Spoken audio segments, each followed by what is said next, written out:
Alright mga amigos, matapos ang impresibong technical knockout na panalo ni Vergil Ortiz Jr. kahapon kontra sa former world title challenger at battle-tested na si Erickson Lubin. Marami mga boxing fans ang nagdiwang kabilang ako sapagkat ang panalong yon ni Ortiz Jr. ay inaasahang susi upang matuloy na ang inaabang-abangang bakbakan nila ni Jaron Boots Ennis. Pero sa kabila ng impresibong panalo na yon ni Ortiz at harapan nilang komprontasyon kahapon ni Ennis, ay imbes na lalong maging malinaw ay parang mas lalo pang lumabo ang Ennis versus Ortiz. Kanina lamang po mga amigos ay naibalita ako sa inyo ang suwestyon ng manager ni Ortiz Jr. na si Rick Mirijan.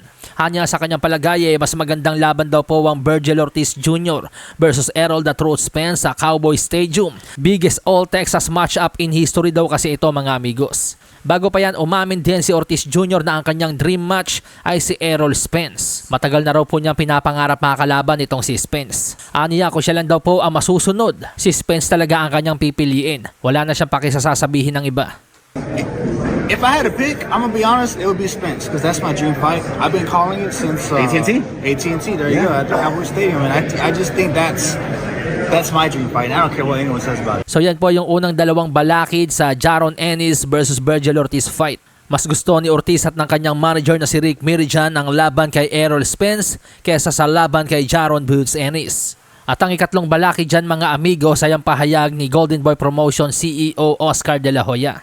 Nagbigay kasi ng kondisyon si De La Hoya mga amigos para matuloy ang Ortiz versus Ennis. Kailangan daw po sa negosasyon, A-side si Vergil Ortiz. Ani De La Hoya, this can be a great negotiation.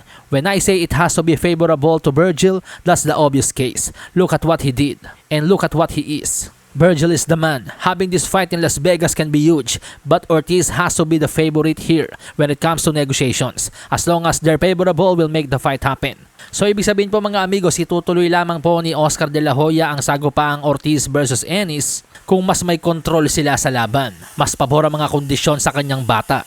Kaya naman ang tanong ngayon dyan mga amigos, papayag ba ang kampo ni Jaron Ennis at ni Eddie Hearn na ang A-side sa laban ay si Ortiz Jr. na kailanman ay hindi pa naging world champion? Samantalang si Ennis ay dating unified world welterweight champion, undefeated din. At higit sa lahat, mas maraming nanonood ng kanyang laban kaysa kay Ortiz. Kahit pagbasihan pa ang huling naging laban ni Ennis kay Lima at ang naging laban ni Ortiz kay Lubin kahapon. Sa naging laban kahapon mga amigos, makikita ang maraming bakanting silya. Habang ang huling mga naging laban ni Ennis sa Philadelphia, kung di puno, halos puno.